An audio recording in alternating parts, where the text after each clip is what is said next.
So the boys just left the boat and their father. James and John didn't even say goodbye. Poof, off they went. As a parent myself, my heart aches for Zebedee. He's left holding the net while his sons take off to follow some rabbi named Jesus.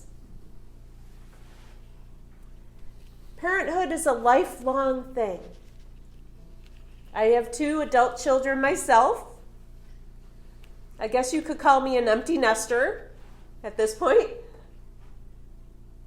My youngest moved out a couple years ago, and yes, I cried. I admit it. And I still worry about both of my kids, even though they aren't under my roof. I think about Zebedee's wife. James and John just didn't come home one day. I can imagine what it was like when Zebedee came home without them. I can imagine Zebedee's wife asking, "So, how was your catch today?" And Zebedee just arrived home. Maybe he's washing off the fish smell from, so he doesn't stink up the whole house. "Oh, fine," he answers. Then there's a long pause. "Zebedee?" "Yes, dear." "Zebedee, where are the boys?" And then Zebedee has to explain to his wife Salome that their boys dropped their nets in the middle of their fishing day and followed this Jesus fellow that they don't know.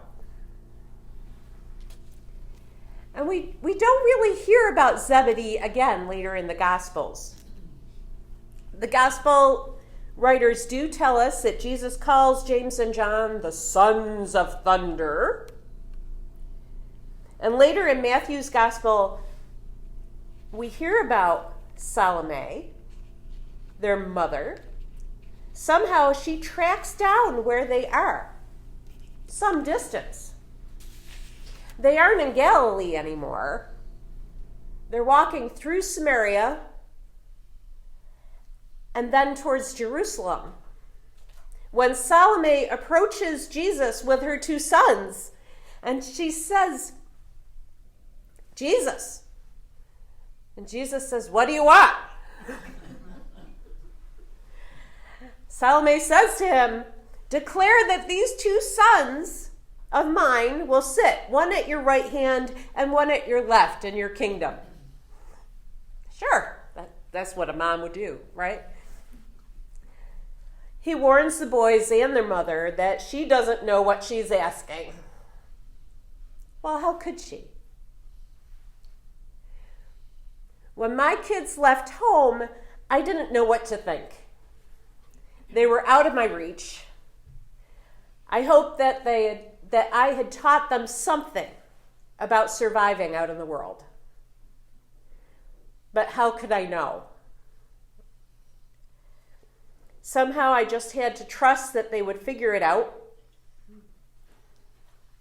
And as I mentioned, today's my daughter's birthday, and I visited her on Friday, and she has a new life set up for herself, moving beyond what we began.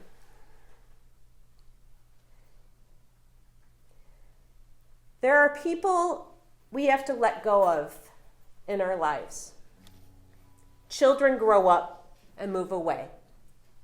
Sometimes we part from people we love, and it's hurtful. Relationships get torn.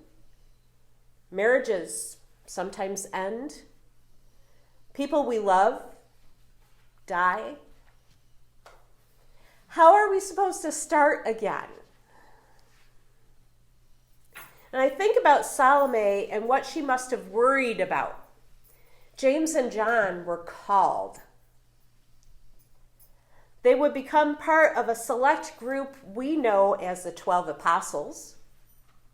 They would follow Jesus throughout his ministry, and they would have ministries of their own.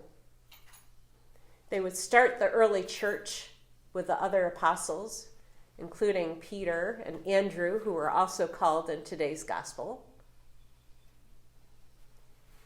How could Zebedee know this when the boys dropped their nets, abandoned the boat, and him that afternoon? Yet, as hard as it was for Zebedee and Salome to let go of their boys, James and John did go on to ministries that were the start of something big. Salome and Zebedee would have to reconstruct the meaning of their own lives. And how do we rebuild after parting with people that we love? I read Maya Angelou's Love Liberates earlier. Love liberates, she says. It doesn't just hold. That's ego. Dr. Angelou realized that there's a rest to the story after we let go. Horatio Gates Spafford was a businessman and a lawyer in Chicago in the 1800s. He and his wife Anna had lost a young son. And then he lost his business in the Chicago fires. Their family needed a fresh start, so they booked passage to England on a ship. Horatio was wrapping up business affairs, so he sent his wife and 4 daughters on the SS Ville de Havre and meant to meet them in England shortly thereafter. Sadly, the Ville de Havre had a collision with another ship. It sank. His wife Anna survived, but they lost all 4 of their daughters. Horatio booked passage on the next ship, and while he was crossing, he wrote the lyrics of a hymn. He wrote, "When peace like a river attendeth my way, when sorrows like sea billows roll, whatever my lot, thou hast taught me to say, it is well with my soul." It's a familiar hymn to many. Born of Horatio's grief, and it's been immortalized. We know it and sing it today. It brings comfort to a lot of people.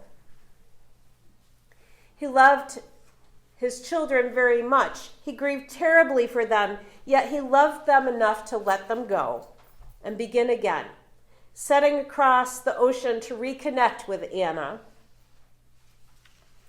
And Zebedee and Salome, I'm sure, loved James and John. All the disciples that Jesus called had families and parents and maybe even wives.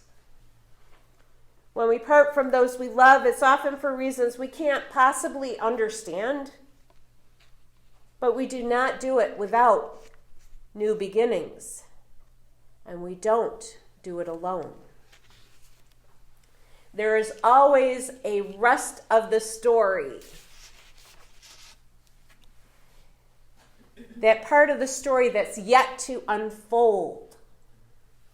We're told that Salome, the mother of James and John, accompanied the other women that first Easter morning to the tomb.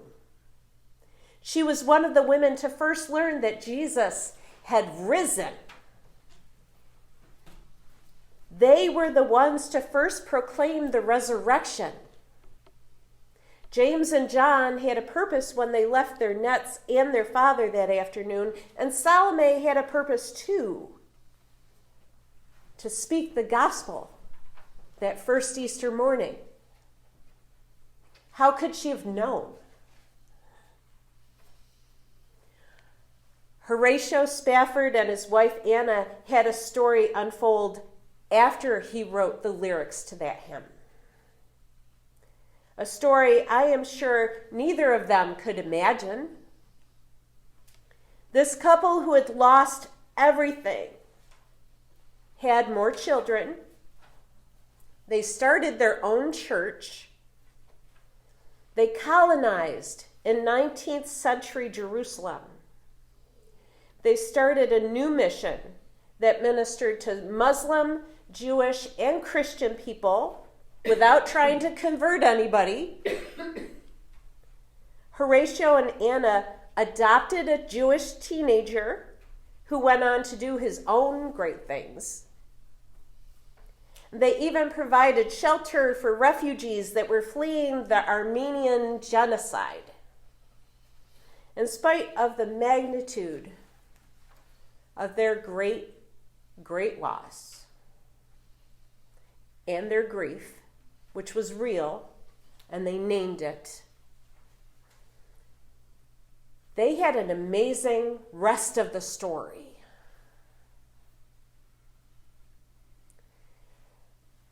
Like many of you, I've had to say some really hard goodbyes in my life, and I've grieved them. I expect I will have many more. You all are part of my rest of the story. And knowing that there's a day after goodbye and that there's still so much good to experience, regardless of our age, whether we see it now or not, knowing that there's a rest of the story can help so much. Love liberates, as Dr. Angelo says. It is not just love for others, but realizing that we ourselves are loved.